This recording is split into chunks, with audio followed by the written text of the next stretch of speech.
अतिशय दुःखी झालेले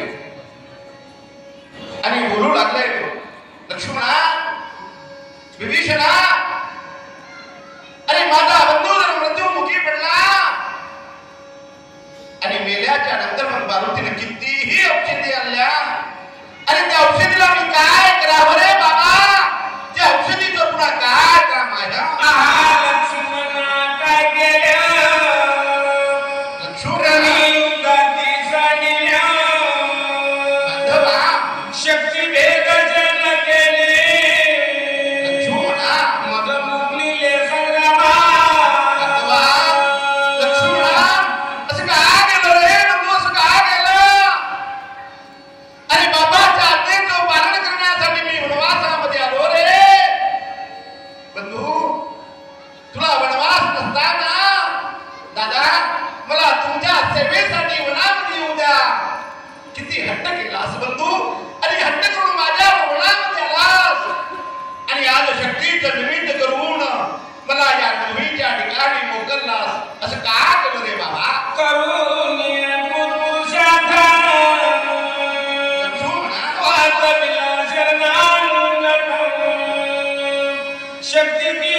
एवढ्या नाजूक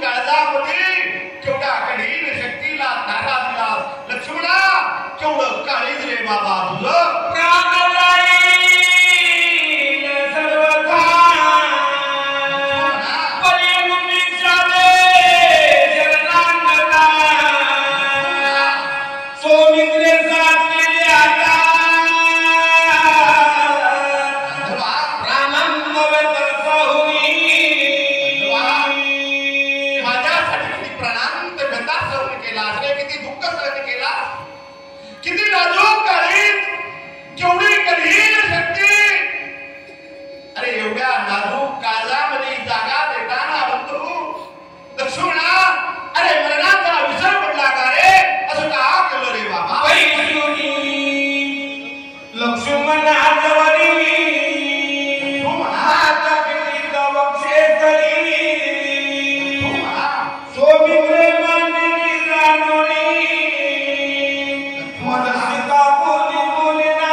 माझी सेवा केलास, माझ्या पोटाचा विचार केलास आणि स्वतः माझे उपवास राहिलास बंधू आणि एवढी सेवा करून असा उपवास जातो म्हणा बोल रे एकदा चरण चरण नित्या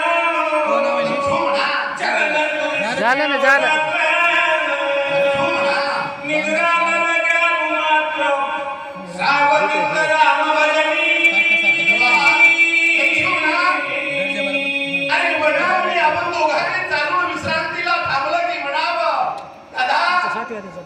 दादा चालून चालून तुमचे पाय दुखत असतील, पाय फेकून देऊ का?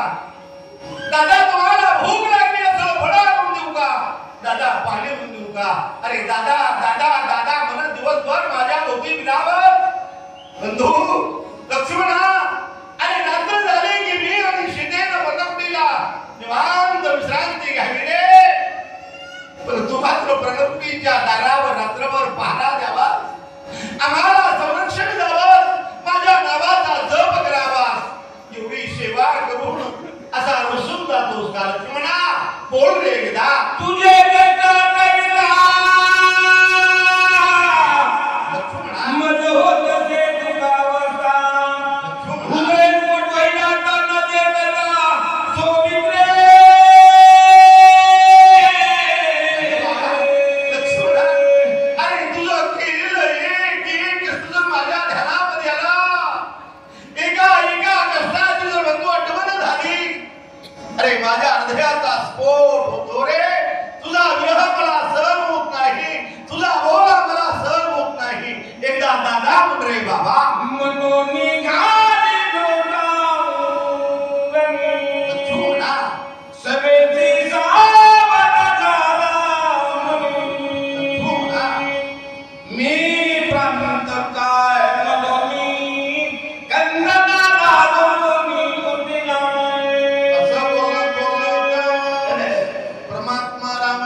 कर्तुमन्यता कर्तुमच्या प्रकारचं सामर्थ्य आहे. ज्याला सत्ताधीश परमात्मा म्हणतात. ज्याच्या सत्तेशिवाय या जगामधलं पान हलत नाही एवढी ज्याची सत्ता, ते प्रभू स्वस्वरूपावर आलेली नरलीलेमधून नारायण लीलेवर आरूढ झाले. हातामध्ये धनुष्यबाण घेतलं आणि प्रभू